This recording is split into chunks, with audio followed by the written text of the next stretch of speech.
À noter, tapez @atascom dans le chat, si jamais vous voulez que je vienne vous répondre. Là, après cette actu-là, bien, je vous répondrai à vos questions, potentiellement aussi à vos tranches de vie. N'hésitez pas à parler de vos tranches de vie. Si vous avez des questions et que vous mettez pas @atascom, les VIP et les modos seront capables de vous répondre. Et si vous mettez @atascom, je l'ai dit en plus à l'antenne, je vous rappelle qu'il y a des gens qui nous regardent dans leur cuisine, dans leur salon, peut-être dans leur toilette. J'espère pas en voiture, sauf si tu es passager, dans le train, dans le bus, enfin bref, regardez, ça fait drôlement plaisir. Et donc du coup, ces gens qui ne voient pas le chat obligatoirement, eh bien ils pourront entendre ce que vous racontez de beau et vous raconter des choses phénoménales. Je vois que ça discute à plein pot. On est d'accord ? Tiens, petit rappel, on a aussi un nouveau VIP sur la chaîne. Je tiens à vous le rappeler parce que je l'ai oublié de le faire.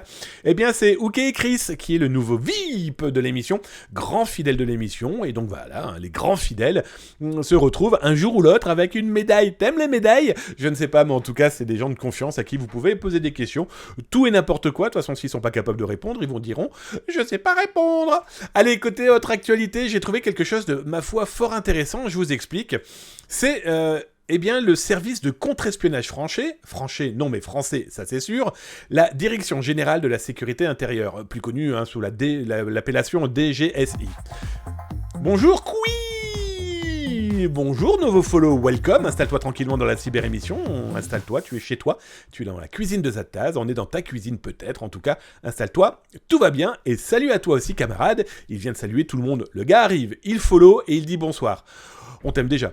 Gars ou fille d'ailleurs, il n'y a pas de genre ici. Alors, je descends et comme je vous l'expliquais, eh bien la DGSI a un site internet aujourd'hui qui est fort intéressant. Pourquoi ? D'abord, il communique, ce qui est loin d'être négligeable. Ensuite, il propose eh bien, une lettre d'information qui, tous les mois quasiment, propose un conseil aux entreprises. Alors c'est quoi ? Eh bien ce sont des lettres d'information qui vont vous permettre eh bien, de comprendre comment potentiellement fonctionnent eh bien, les malveillants. Donc là on parle clairement dans par exemple l'espionnage industriel, cet espionnage économique en tout cas, ce qui va tenter de nuire à une entreprise par rapport à une entité étrangère qui n'a pas de moyens licites d'intercepter les informations, en tout cas c'est pas obligatoirement des informations publiques.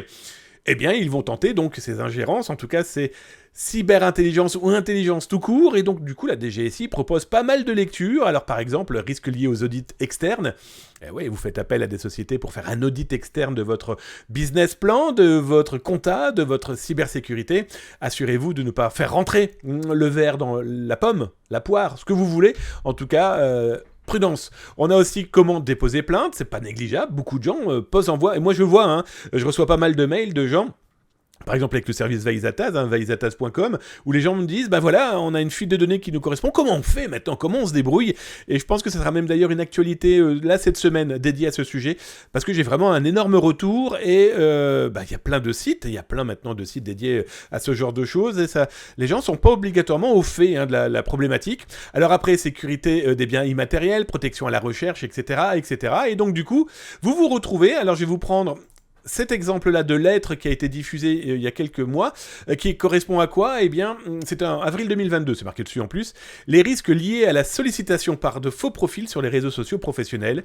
Et là, il vous explique, noir sur blanc, comment ça fonctionne, comment vous pouvez vous protéger, et surtout, c'est par l'exemple.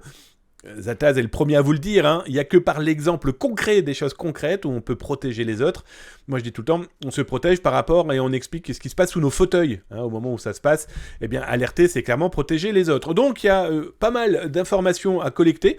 Je trouve intéressant d'aller jeter son œil aussi de ce côté-là, parce que ce sont des informations qui, je suis certain, vous seront mais clairement très utiles.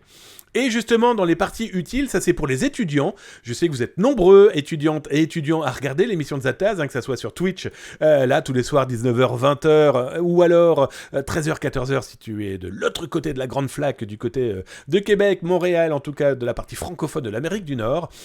Il y a un élément qui est loin d'être négligeable. Eh bien oui, si vous partez, par exemple, en vacances, mais surtout si vous partez en stage, si vous allez vivre une expérience à l'étranger en tant qu'étudiant, il vous explique très clairement les comportements à avoir et surtout certains petits éléments qui pourraient potentiellement vous mettre la puce à l'oreille sur « Mais pourquoi moi on viendrait m'embêter, moi étudiant, alors que je n'ai aucun savoir ?» Faux, erreur grave.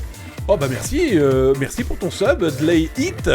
Welcome camarade, il vient de prendre un abonnement, merci, ça fait drôlement plaisir. Il vient d'arriver, il a dit bonjour, il a posé des questions, et en plus il vient de mettre un petit peu de sous dans la cyber-émission. Merci, un beau cadeau, je te remercie du fond du cœur. Donc voilà, je trouvais très intéressant aussi cet angle-là que propose la Direction Générale de la Sécurité Intérieure.